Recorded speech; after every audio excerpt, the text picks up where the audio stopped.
worthwhile path for Puerto Rico or Hawaii or any place. And my best example is that of what was going on in New Zealand.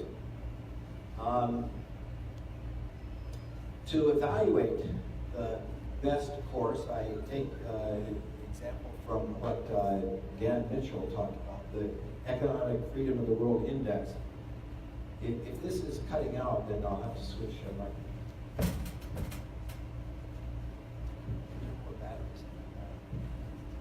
okay, oh, no, that's so much work. The Economic Freedom of the World Index shows 5 criteria for evaluating economic performance. One is the size of government spending. Dan talked about that yesterday in fiscal policy. Legal and property rights. How secure are contracts and how certain are you that you'll be able to invest in something that you own? Sound money. Does it lose its value? The ones I'm going to address today have to do with free trade and regulation. Now, the countries of the world have been ranked. Countries of the world have been ranked according to the Economic Freedom of the World Index. Countries high on the ranking here are the ones that have overwhelmingly the greatest amount of wealth per person and the greatest growth rates. Countries that are low on the Economic Freedom of the World Index have overwhelmingly the least amount of wealth and the slowest growth rates, often very negative growth rates, as in the case of Zimbabwe, Myanmar, Venezuela. But up at the top of the list are Hong Kong, Singapore, and New Zealand. It's not a measure of political democracy, it's a measure of economic freedom. How easy is it for you to produce wealth in those countries? Well, New Zealand is only recently up there. It used to be very, very low on the list. After World War II, it was the slowest growing economy of the industrial world, growing at an average of 1% a year for 25 years. Now that makes even Italy look good by comparison. They were deeply into debt, heavily subsidizing their farmers, especially after England joined the European Union and they had to cut off their main import of sheep from New Zealand. Well, New Zealand just kept on subsidizing the sheep. They bought up $360 million worth of sheep one year and basically fed it back to the sheep for $6 million. I mean, they were borrowing heavily from around the world, but eventually their credit ran out. They couldn't borrow anymore. No one would loan them anyway. In 1984, there was a snap election, and the Nationalist Party, the Conservatives of New Zealand, went out of power, and the ones who came into power were the Socialists, the Labour Party. Now, this is kind of a lesson of what Pear was talking about the other day, that you can often have some surprising allies in radical free market economic reforms. And there is no better example of radical free market economic reforms than New Zealand in 1984. Oh, by the way, I'd like to point out too that the Puerto Rico organization for the Council for Economic Reform here has done an evaluation of the ranking of Puerto Rico on the Wall Street Journal's economic freedom measure, which shows them at about 31. Not too high, but could be much, much higher. At any rate, some of the economic reforms that were implemented were those of Sir Roger Douglas and Richard Preble, who were implementing Hayekian ideas that were outlined in his book Unfinished Business. Later books have talked about the reforms as well. And Dan Mitchell just wrote about these in the blog just this week. At any rate, the things that they did was that they ended the subsidies. They had the highest farm subsidies in the world, ended in 3 months, from the top to the bottom. And the farmers actually, without any subsidies at all, started to farm smart instead of to farm just to get the subsidies.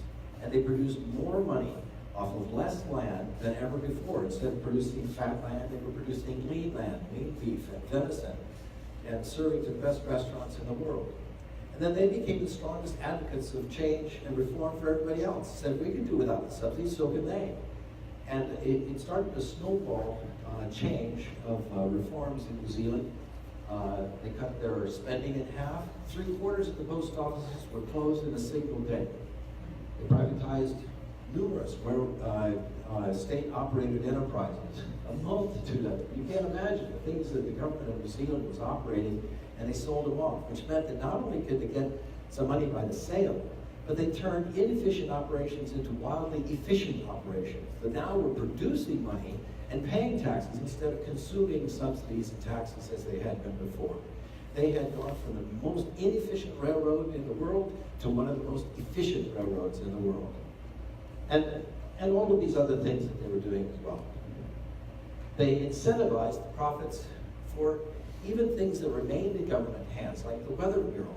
Okay, make money off of weather forecasting, sell them to shipping companies, to yachtsmen, to media outlets, to anybody who wants to know about the weather report. Sell them instead of just giving it away, and make money off it. Actually, it provided an incentive for the weather department to make more accurate forecasting because they had an incentive to sell their services. And they actually turned a profit in their weather reporting. They cut their taxes into half. They ended their currency controls. They completely opened up their free trade by drastically reducing all their trade barriers. And they cut regulations. Now these are the two, meaning even driver's license. They said we don't need to renew those every year. People don't forget how to drive. Okay, so they started doing this in these two areas here are the ones I want to focus on here for today for the Jones Act, because it has to do with trade and regulations. By the way, all of these ideas for New Zealand could be practiced by Greece, but we're just the opposite. Greece is going in the opposite direction. New Zealand went in a very positive direction. Okay, free trade and regulations. I want to go back to an economist, Henry George, who said at the turn of the last century, what protection teaches us to do to ourselves in time of peace is what enemies seek to do to us in times of war. Of course, it's not ourselves doing it, it's certain interest groups within your country that behave like the enemies of your country, serving their own particular interests at your expense. Now, what was fresh in his mind at the turn of the last century was the American Civil War. How did the northern states cripple the southern states in the war? They cut them off in trade. The big policy was to put up a naval blockade to cut off the shipping from England and Europe to the southern states. The crippling of them was done by cutting off their access to shipping. It was also done in World War II. The British were trying to do that to the Germans, cut them off, cut off their access to shipping. That's what the Germans were trying to do to the British with their U-boat war. They were trying to cut off the access to the British. Everybody knows that if you want to cut off your enemy, you cut off their shipping. So ironically, that's exactly what the United States did to itself, or I should say, what the shipping industry did to the American economy after World War I. They said, okay, we're going to cut off shipping to most of the access to shipping, to all the world's shipping except for ships that are produced in America. And as Manuel already talked about, he says, well, the Jones Act says the ship has to be built in America, which is a great benefit to the ship building companies in the United States. It has to be U.S. owned, which means that, well, only Americans can own it. It has to be crewed by an American crew, which is great for the shipping industry. And it has to be registered in the United States. Okay? Now that prevents access of the American economy, all the people in the American economy. It prevents access to 99.6% of the world's private ocean-going ships. Well, that's more effective than the Northern blockade of the South during the Civil War. That's probably more effective than the British blockade of the Germans and the German blockade of the British shipping, because there's only about 0.4% of the American ownership of the percentage of the world fleet private ocean-going ships flying the U.S. flag, and therefore Jones Act eligible. What does this do to the cost of things? Well, for one thing, if you want to sell a barrel of oil from the Gulf Coast to the East Coast, New York, New Jersey, it costs about $5 to $6 a barrel. But if you want to sell that same barrel of oil to someone up in Canada, further away, it costs only 1/3 as much. Well, who does that benefit? It doesn't benefit the Americans, it benefits the Canadians and anyone else that's getting that stuff at the expense of the Americans. that raises the question to me, does shipping exist for the American economy, or does the entire American economy exist for the shippers? There are exceptions that are allowed during emergencies, such as Hurricane Katrina and Hurricane Sandy, when they couldn't get the salt to spread on the roads, but they could get it easily from ships from other countries.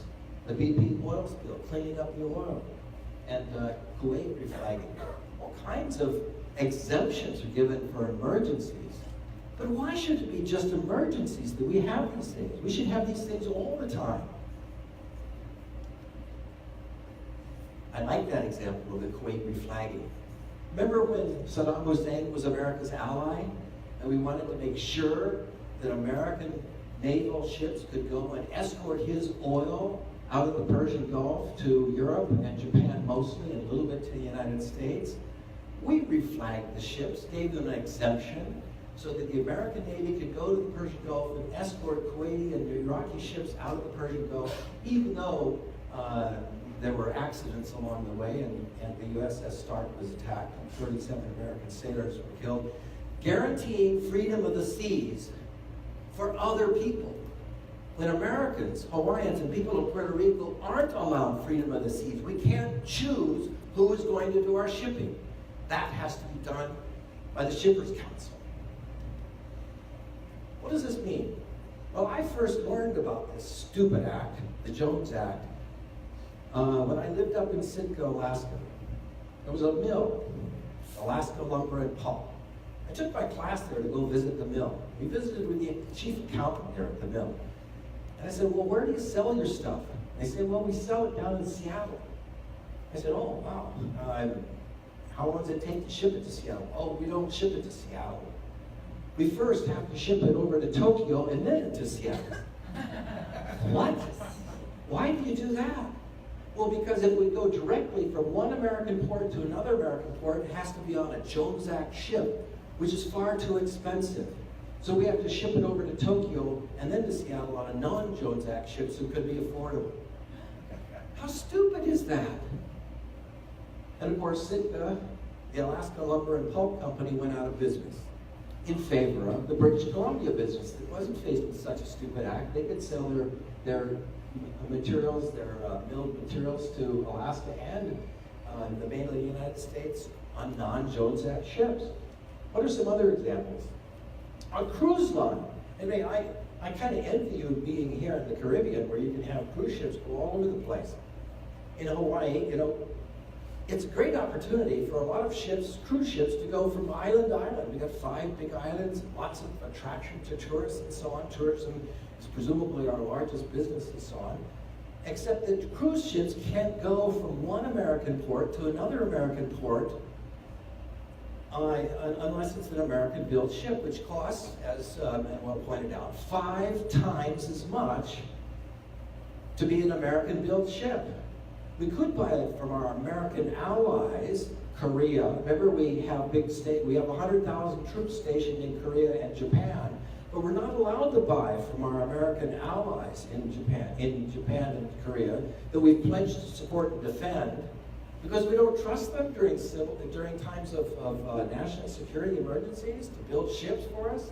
No, it's not because of national security. It's because of the power of the unions and that prevent Americans from buying and using those other ships. So that means that a cruise ship, has to go from Hawaii. It can't even go directly to Los Angeles and be an American and be in a foreign flag ship. A foreign flag ship has to first go 2,700 miles in 5 days more up to Vancouver, so they can go to Los Angeles, or down to Mexico and then to Los Angeles first, so they can put a foreign port in between 2 American ports. Or going from one island to the other in Hawaii, they have to go out here to Fanning Island, 1,000 miles away, unless they're able to get an exemption. An exemption that was obtained at a political lobbying cost of $880,000 in lobbying expenses, and then the Pride of America got an exemption. The Pride of America is not what it seems. The ship is actually being built in a German shipyard and is owned by Norwegian Cruise Line, a subsidiary of Star Cruises, which has its headquarters in Hong Kong and is run out of its offices in Malaysia. Star Cruises is in turn a unit of Jet Berhad a holding company of Kuala Lumpur, Malaysia. And they got an exemption because of massive campaign contributions. Massive campaign contributions to Senator Enrique, Senator Akaka, Representative Mazie Hirono, Neil Abercrombie, and to the current Senator Brian Schatz. Altogether, the money and percentage of total contributions from industry corporate leaders amounted huge amounts of money that they received in campaign contributions, a very substantial portion of their contributions. And as Open Secrets, Dr. Gord says, the sea transport contributions industry favorites include such Senator Brian Schatz, Democrat of Hawaii, who sits on the Commerce and Science and Transportation Committee, making it possible to give exemptions where they find it lucrative for themselves, but at an enormous expense to the general population in Hawaii. Here's what the Jones Act does. It means that as ships come, ships could go, I mean, they're always filled going from China to the mainland U.S., and they could come back filled with cargo for Honolulu and Guam on the way back, but they don't. They come back empty because they're not allowed to stop off in Hawaii and Guam on the way, because otherwise they would have to be a Jones Act ship and cost 5 times as much and have a crew that costs 3 times as much. You know, people say that they wouldn't stop off in these little ports, but who knows what the free market offers? I mean, if these companies say that, oh, there's no market for it, well, then just let the market decide, as happened with a lot of other innovative things. I mean, how many of us knew in 1980, when we had one single telephone line come into our homes, what the market could possibly come up with communication? All of this stuff that we're so familiar with today, people who are old enough like myself to remember that, you know, it cost me $10 a minute to call somebody up in Alaska. You know, now you can call all around the planet for free, and they have 1,000 different apps on here. All of that's because of the innovation of the market that was prohibited by the legal monopoly of telephone services in AT&T. The same kind of innovation can occur in shipping and every other field where it's allowed. Here's another example, and John Carroll is the one who's going to speak about this later. He's pressing a lawsuit about this egregious situation, the impact on Hawaii and other places. But here, my wife and I are plaintiffs in this lawsuit because we wanted to send a car to China. In order to do so, it first has to go to Los Angeles on a Jones Act ship, then it can go to China. And so the total cost is much, much more expensive than it would be if we were just allowed to sell it directly to China. Another case here, Hawaii, one of the main industries here in agriculture, aside from tourism, was the sugar industry. And yet, sugar can't be sold, can't be transported to mainland cheaper. I mean, it's cheaper to send it from the Philippines to the mainland on a non-Jones Act ship than it is to send it from Hawaii to the mainland. And so therefore, the sugar industry went out of business. The last sugar plantation closed just last year. Senator Sam Sloan has been a huge opponent of the Jones Act. He says to send a container from Hawaii to Los Angeles is $8,700. To send the same container from Los Angeles to Shanghai, $790. Representative Ed Case said that a rancher in Hawaii rented a 747 airplane to send cattle cheaper than by a Jones Act ship. Cattle by airplane?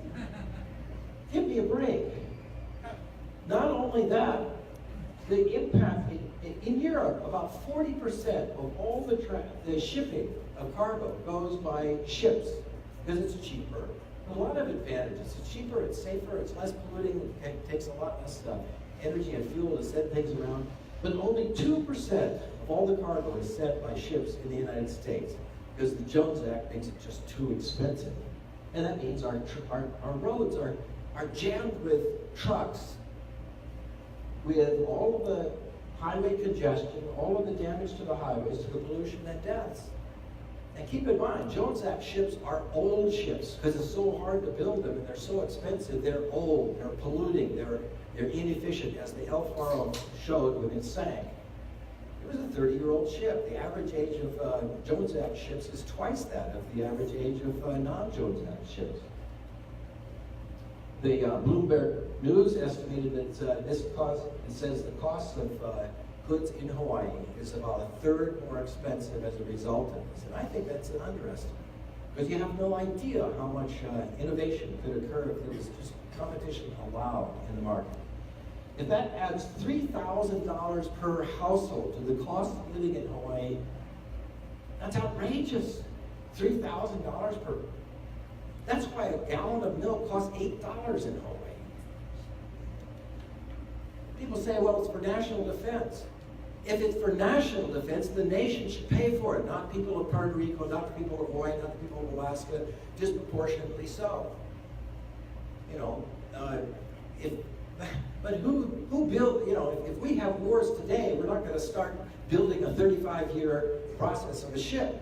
You know, I was thinking that that's going to solve our problem. We want access to the quickest ships, the best ships in the world right away, which is what the U.S. military does when it does its military operations around the world. They hire the foreign ships that we're not allowed to hire. And besides, aren't these our allies? Korea and Japan, they're our allies today. These alliances didn't exist back in 1920 when the Jones Act was established. There was no NATO. We're all now defending them largely by air traffic. It's all around the world. This is stuff that completely outdates anything that was conceived of by the Jones Act. And it shouldn't be paid for by the people of Hawaii and Puerto Rico at a far greater cost than the people of the rest of the country if it's really for national defense. All these economists in Hawaii have signed a petition to get rid of the Jones Act. Over the past century, the U.S. has been preaching to the world about the virtues of free trade and open markets. Well, it's about time we start practicing what we preach and don't count on the politicians and the bureaucrats to monitor or rule any of it. Now, I agree with you, something is better than nothing, but I'm going to be the strongest advocate around for getting rid of the Jones Act and all kinds of protection that these people treat us in the same way that enemies treat us in times of war. So, there you have it.